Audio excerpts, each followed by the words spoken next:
It's time for Tech Talk with Mathew Dickerson, and I'm your host, Tony Graham. G'day, Matthew. Yeah, g'day, Tony. Great to chat again.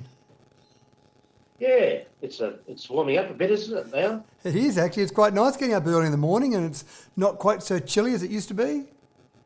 Yeah.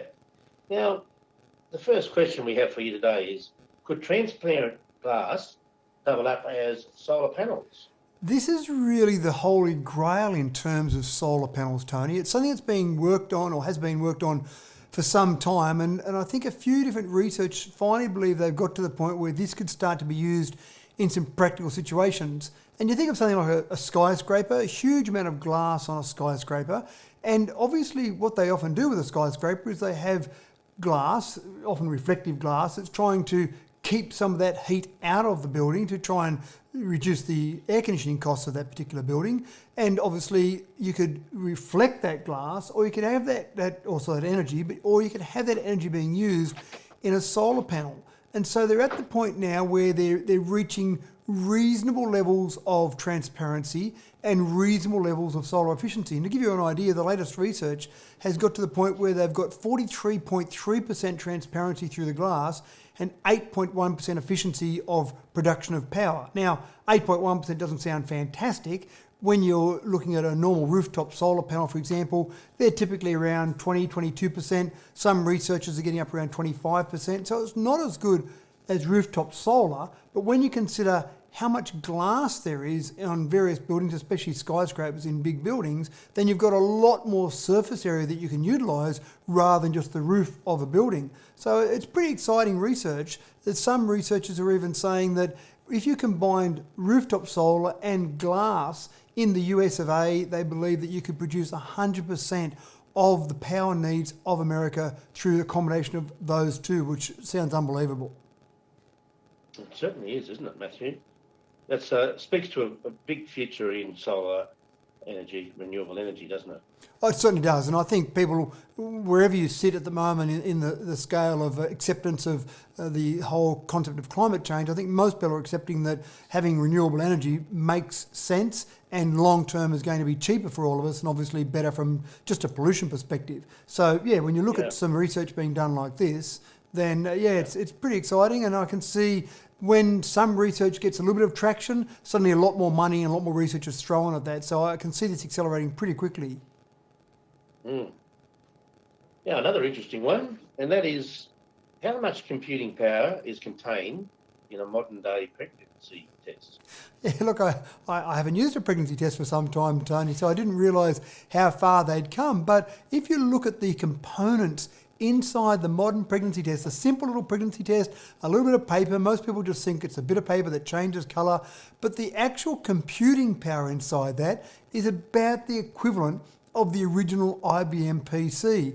And it does seem like we've changed our whole attitude to society when this is something that we use once and throw away compared to the incredible expense. And I can't even tell you how much the first IBM PC would have been worth, but a lot of money when we now just throw it away. And essentially, the concept is the same with a modern day pregnancy test. It really is using a piece of paper to draw that liquid up and basically do the test. But what the computing power in there is used to do is rather than have three little lines on the pregnancy test that tells you whether or not it's a positive or a negative, it actually displays pregnant or not pregnant. And that's what most of the computing power is going towards, just displaying those particular words on there after the pregnancy test has actually gone through its process. So, yeah, a lot of power in something that's obviously very small and very cheap.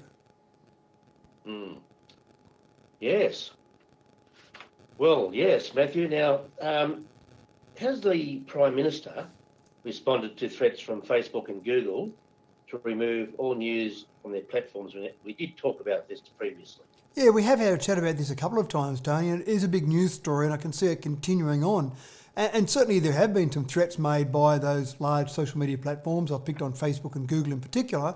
And Facebook has said, well, that's simple. If you're going to charge us for news to be displayed on our sites, we'll just stop any news being displayed. And Google has been running a PR campaign. If you go to the Google homepage or if you go to YouTube now, it pops up warnings about the threat to Google and how terrible it is what the Australian government is doing. And so they have been making some threats. And the PM hasn't really responded that well to those threats. He doesn't really like the Facebooks and the Googles of the world making threats against Australia.